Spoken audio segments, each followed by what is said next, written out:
నాశనం.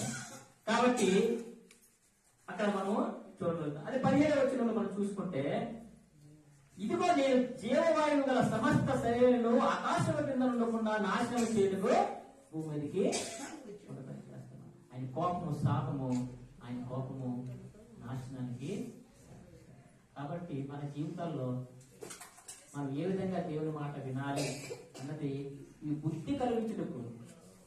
అప్పట్లో జరిగింది, దేవుడు ఇలా చేశాడు, అటు విధంగా చేయకుండా దేవునికి ఇష్టడుగా బతకి దేవునికి ఆనందం కలిగేసే విధంగా ఉండాలనేసి మనం ఆలోచన కలిగేటికి మనకి యొక్క బోధ అనేది మనకి కలుగుతుంది. కాబట్టి మనం అలాగే 11వ అధ్యాయం, ఆదికాండం 11వ అధ్యాయంలో మనం చూసుకుంటే 8వ వచనం చూస్తే,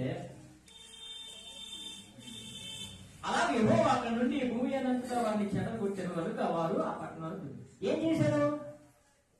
నోవహు కుటుంబం బతికి రక్షణ పొంది కిందకు వచ్చారు, విస్తరణ జరిగింది. అయినా సరే వారి యొక్క ఆలోచన అనేది మారలేదు. దేవుని యొక్క ఆలోచన ఏంటి?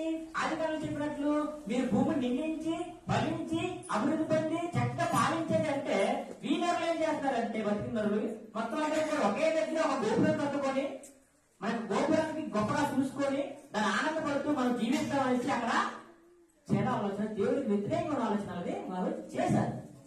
అంటే దేవుడి మాట మళ్ళీ కూడా